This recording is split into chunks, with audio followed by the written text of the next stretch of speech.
Uh, Hello, friends and educators. Happy Sunday. It has been amazing for last 2 days that we are interacting and we had a good discussion.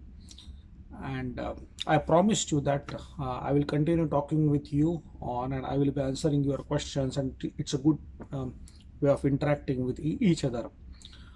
Um so I thought that I have got one question on the Google Classroom by Chidi AD.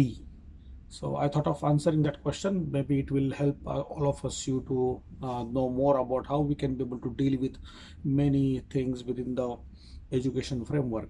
So Chidi AD mentions that well done, sir, and thank you for this wonderful workshop. And I so much agree with you that when you said the teacher should not assume to know all while dealing with the students, but when you said it was okay for the teachers to tell the students that he does not know something, would not that affect the level of confidence they have on their teachers? And in most of the cases, some brilliant ones may tend to shut off from such teacher. I need some more inputs on this, sir. God bless. So, I guess the comment you are making is based on the understanding that first of all, as I mentioned to you, that it's not that the teacher is the most knowledgeable. Is it? So we have to understand that is it practical that we can be all knowledgeable? Is anyone in the world can be all knowledgeable? For that matter, can the teacher be all knowledgeable? And if we continue to be in this mode of false information, uh, then I guess we are not helping our children to understand the world.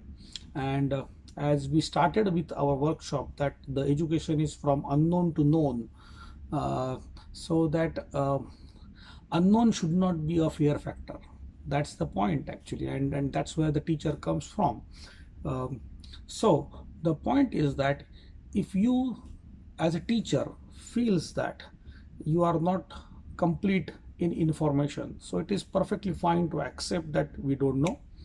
Now in this case, let's take two different possibilities. Number one is that when you say that you are not knowledgeable enough on this topic, but still we will try to explore this together.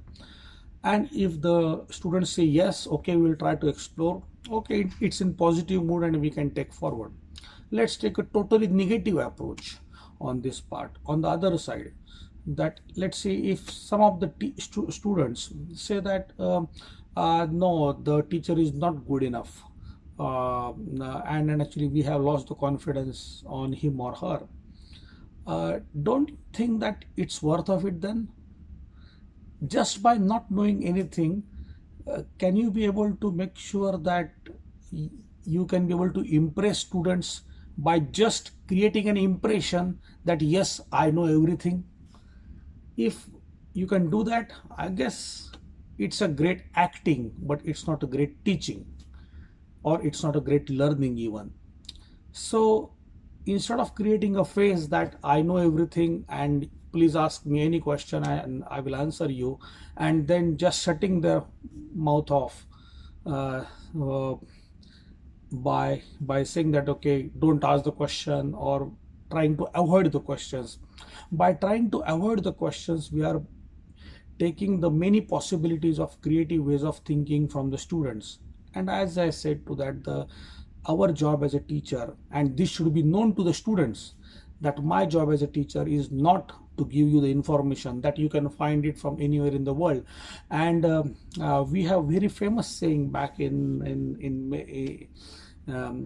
my home. Actually, my mother used to say that okay, if a cat closes the his cat closes her eyes while drinking milk, that doesn't mean that the world do not know that the cat is drinking the milk. So this is rightly the point actually. So even if you will create an impression that okay, I know everything, it will not help, because the people will be able around you, even students will be able to find at some point of time that okay, some things that you don't know, and that's why you shouted at them. So it is better to just be agree on this point. And I'm sure that okay, in my last many years of experience, I have been very candid and very honest, what I know. And that's my objective of how we can be able to develop that together. For example, while brain development part, I said that okay, yes, I'm not the student of biology, so but why not, we can learn it together. Let's try to do this way. This is my view. uh, I hope that this will help you, and this will help all of us to learn together.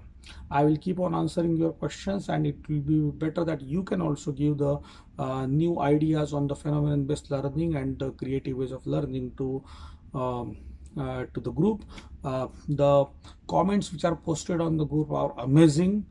Thanks for all the response and the ideas which are coming up for the topics and the phenomenons and learning outcomes which are connected to that. Those are really amazing. So thank you very much for all these things, and looking forward to meet you again. Thank you. Bye bye.